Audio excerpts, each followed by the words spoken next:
Hi, it's Miss Danielson. I promise I'm here. It's just my voice today. Um, we've got some really full slides, and when my face shows up on the camera, it takes up part of the slide. So I just thought, you can just listen to me today, and we will carry on. Okay, so let's get going with our positive intention of the day. This is so important, as you know. I really believe that the things that we say to ourselves, we start to believe. So we should be saying positive things and convince ourselves of the amazing people that we are. So repeat after me. I am an artist. I am a creator of ideas and a solver of problems. Sometimes the problems are on my paper. Sometimes they are with my neighbor. Sometimes they are inside of myself. But I know I can solve problems because mistakes are opportunities to learn and grow. And I am proud to be an artist. And you know what? I'm proud to be an art teacher too. Speaking of, let's get to the lesson. So, last week, you guys got to work on landscapes. That was fun. It was a really packed day, like super packed, like too many videos, and it probably took some of your lunchtime, which I apologize. Today, you're going to have a lot more choice. And for some of you, that might make you nervous because it's easier for you just to let me tell you what to do. But for many, you're probably going, oh, thank goodness, I've been waiting to do my own thing. Well, you're still going to do a landscape, but you get a lot of choices in where that place is going to be. So let's review last week. Simple definition: a landscape is a picture of the land. Well, that's easy. Well, you can make a landscape with pencil, paint, cameras, crayons, cutouts, color pencils, or anything else that'll make a mark. So I'm not sure what you have at home with you right now. As far as tools that you want to use to draw, you definitely need a piece of paper and something to draw with. Pencil would be my preference, but maybe you're going to do something different. What's left off of here is technology. If you wanted to try, if you have a drawing app or program that you love to use on your computer and you feel like you have pretty good control and you think you could do a landscape, man, I would love to see it. So that's something else you might think to do. Those 4 parts of a landscape, which really, when I think about it, there's 5.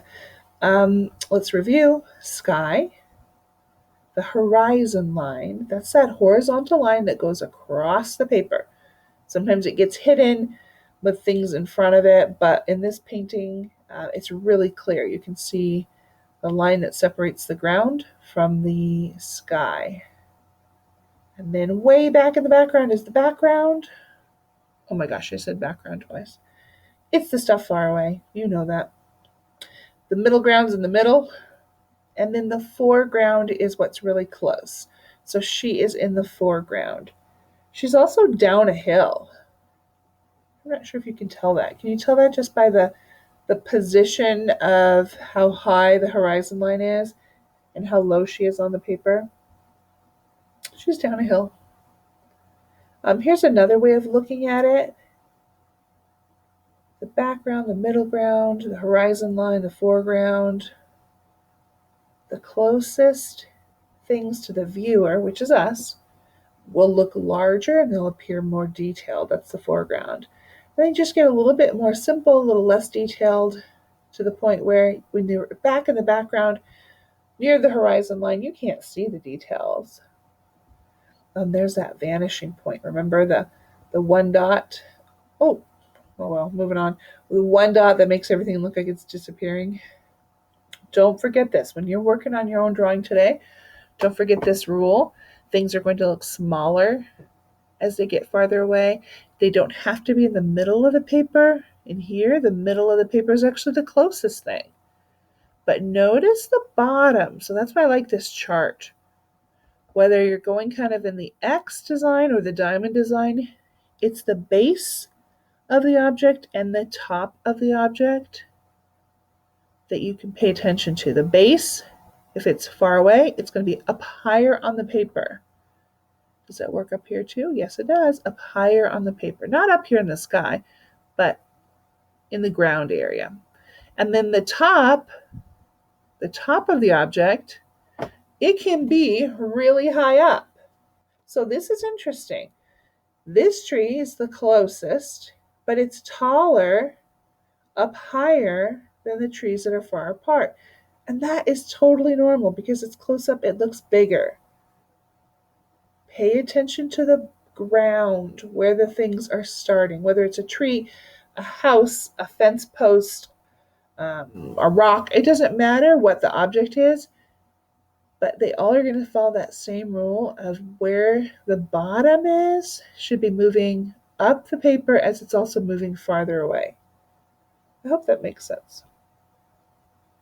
Here's another way to look at it. So you've got to decide on your sky. Then you're going to work back to front usually when you're drawing a landscape. So the background, what's far, far, far away? Now they didn't put a horizon line in on this one because it's computer graphics, but I sure would mark that if this was mine. There it is, the middle ground. So the middle ground on this one happens to be just the ground because the mountains end up being the background. And then the foreground is what's close. You see the details. It looks biggest. I mean, we know a castle's not going to be as big as the mountain, but because the castle's close, it looks as big as the mountain. Sky, background, middle ground, foreground, with that horizon line being the starting point. So what's your plan for today? You're going to build your own landscape. That means choices. Decisions, everybody. This is a great slide. I'll leave this in the slideshow. You can always come back to this. So the way it's kind of described is with the directions. Start with your horizon line. You must include some small objects in the background. These trees are so far, far away. Then you'll see the medium objects in the middle ground. They really don't have anything in the middle ground in this picture. I guess the water travels through the middle ground, but not much else going on in there. And then the large detailed objects, the huge tree right here, this is in the foreground. So the reason I like this slide is because I listed all of these places that you might want to draw. So think about it. Do you want to draw a park? Do you want to draw a meadow, a forest, a desert, a farm, a lake, a river, a beach, a swamp, a rainforest, the jungle, plains? Do you know what the plains are? How do you describe the plains? It's not really the desert, but there's not a lot going on in there. So like I traveled through the plains when I went to see my family back east. It's kind of like wheat fields, kind of flat. There's just not a lot going on, but they're beautiful. All right, moving on. Do you want to draw a village? The Arctic. Ooh, that would be fun. Do you want to draw the coast? When I say the coast, it's like the beach. You could add a castle. Castle by the beach? Oh, maybe. If you want to know about another country, you could do a little research.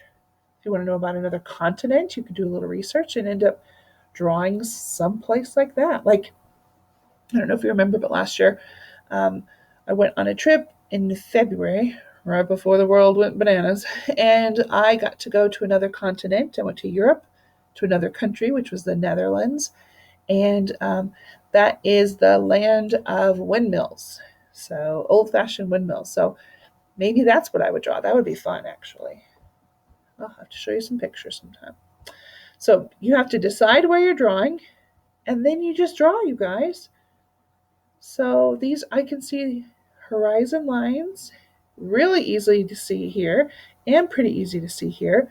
In this one, the horizon line is probably actually behind this mountain, and this mountain is down there, but this is a nice starting line right here. Even though it's really not the horizon line, it's the base of the mountains. go right here also. So last week we did a desert, but this is a cool one also. Then there's 4 more pictures if you are interested in these. So you have choices. Maybe you'll take bits and pieces of this tropical scene, and then you'll take bits and pieces of this tropical scene. You'll put them together. It's really up to you. Totally up to you. Maybe you have a photograph of a place that you love, and maybe you will look at that photograph and draw that landscape.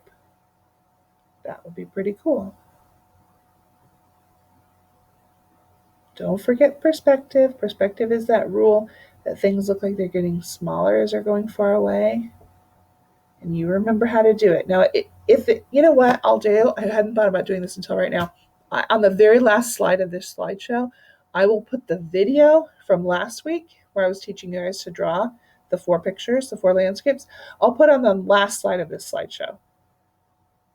That way, just in case you forgot how to start it, or you just get flustered, or maybe you weren't here last week, and you didn't do the lesson. Last slide, you can just click, click, click after you watch this, and then you will see the directions.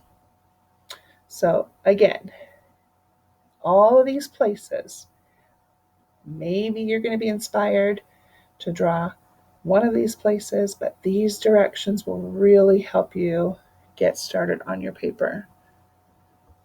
I can't wait to see what you do. I would love it if you would take a picture in the Chromebook and then stick it back in that slides that we worked on a couple weeks ago and share that with me. So that's still, it should be in your Google Classroom. What did we call that? My artwork, I think is what we called it. And you can just submit it, and then I get to see, because that was really fun. All right, busy day today. I'm not bossing you around as much as I usually do, which is kind of exciting for both of us. I'm going to see what you do. All right, send me your pictures. Have fun, be creative.